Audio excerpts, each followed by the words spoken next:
हा अरे नित्या, मी काय म्हणतो, तुम्ही सुरू करा. नाही अरे मी नाही येत. अरे का म्हणजे काय? अरे ती भक्तीची आणि आबांची टेबल टेनिसची टुर्नामेंट सुरू होणार आहे आता घरात. हे? मी कसला खेळतोय? अरे मी त्यांचा तो टेबल टेनिसचा बॉल असतो ना, दोघांपैकी मला त्यांच्याकडे कोण जास्त वळवतंय यावर त्यांच्या मॅचचा निकाल लागतो. हा नाही, खरं तर मॅचचा निकाल लागतच नाही. अरे यांना मॅचचा निकाल लावायचाच नसतो रे, नुसती चर्चा करायची असते. नित्या तुला सांगतो, आपला पोटा पाण्याचा जो व्यवसाय आहे ना, तो यांचा छंद आहे. यांना कोणीतरी सांगितलं पाहिजे की प्रॉब्लेम ही सोडवायची गोष्ट आहे. पण नाही, मुळात यांना प्रॉब्लेम सोडवायचा नसतोच. अरे प्रॉब्लेम असेल तर तो सुटेल ना. आमच्या घरात प्रॉब्लेम कसा असतो माहितीये? जेवणाच्या ताटात वरणाखाली भात अडकलाय, वरून तूप सांडलंय, आता भात कसा काढू? एक्झॅक्टली. आणि तुला आणखी गंमत सांगू का?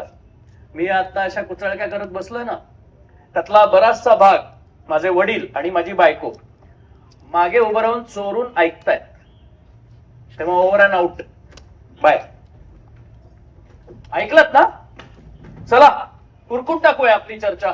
करायची सुरुवात. नाही नाही, काय काय काय करायची काय काय झालं? काय काय काय करायची नाही. आज आमचं काय ठरलेलं होतं की आम्ही दोघांनी एकमेकांच्या तक्रारी एकमेकांना लिहून द्यायच्या. हा. बरोबर आहे. तर मी माझ्या तक्रारी हिला लिहून दिल्या, हिने मला काही लिहून दिलेलं नाहीये. का ग? नाही म्हणजे माझ्या तक्रारींवर विचार करायला हिला मात्र 2 दिवस आणि माझी मात्र अशी सरप्राईज टेस्ट, हे मला चालणार नाही. म्हणजे आता काही करायचं नाही? काय काय करायचं नाही. चला मी निघा, निघतो. चला. पण माझी यांच्याविषयी काहीच तक्रार नाहीये. बस बस बस, मी घरामध्ये हिच्याशी किती चांगला वागतो. नाही नाही नाही नाही नाही नाही नाही, तसं नाही. यांच्या तक्रारी वाचल्यावर माझ्या लक्षात आलं की मला वेगळ्या तक्रारी लिहून द्यायची गरज नाहीये. कसं ते सांगते. आबांनी माझ्या एकूण 36 तक्रारी लिहिल्यात. 36? हो. रात्रभर चालेल हा आपली मॅच. आणि तसं होऊ नये म्हणून मी या तक्रारींचे 3 गट केलेत. गट? हा. त्यातला पहिला गट आहे कोकरू गट. कोकरू म्हणजे? कळेल, आधी तक्रारी तर वाचू दे. सकाळी दूधवाल्याने बेल वाजवली की दार उघडायला भक्ती उठत नाही, राहुलला उठावं लागतं. सकाळचा चहा अंडी उकडणं राहुलच करतो. अंथरूण घालणं काढणं राहुललाच करावं लागतं. अरे म्हणजे काय, तुझे कपडे लॉन्ड्रीत गेले आहेत की नाही याकडे बरेचदा लक्ष नसतं माझं. किंवा मी उशिरा आले किंवा पेपर तपासत बसले तर तुझं तुला वाढून घ्यावं लागतं.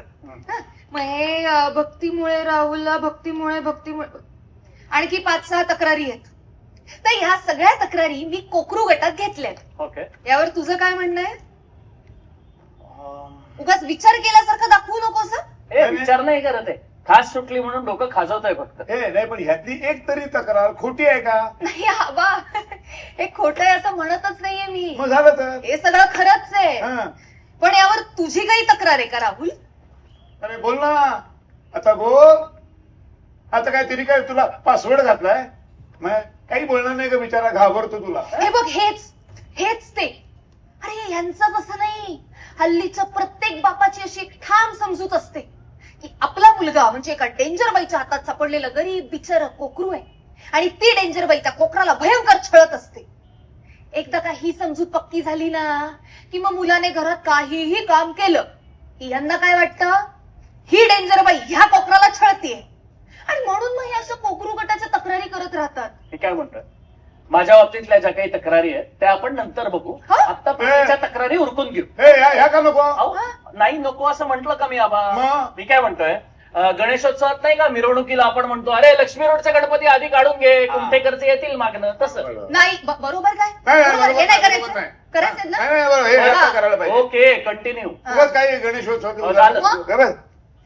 तर आबांनी मला सांगावं, हा लहान असताना घरची कामं करायचं का? काय काय करायचं? घरची सोड, स्वतःची कामं कधी केलेली नाही मग त्याने. हे कधी बोलायचं नाही तुला? बोललो का बाई, 1000 वेळा बोललो, धपाटे मारले, शिव्या घातल्या, काही उपयोग नाही.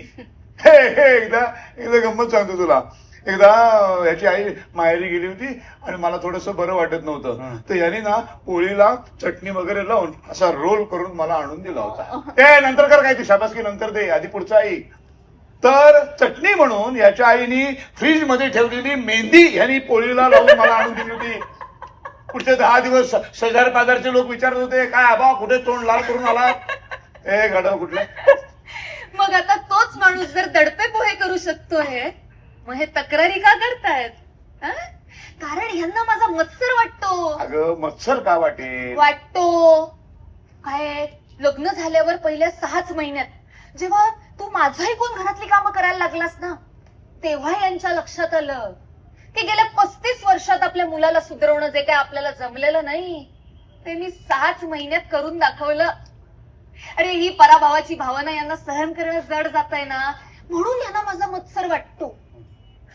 म्हणजे बघ राव, आई वडिलांनी सांगितलेली कामं केली की पोरग थेट श्रावण बाळ हं? आणि बायकोनी सांगितलेली कामं केली की कोकरू.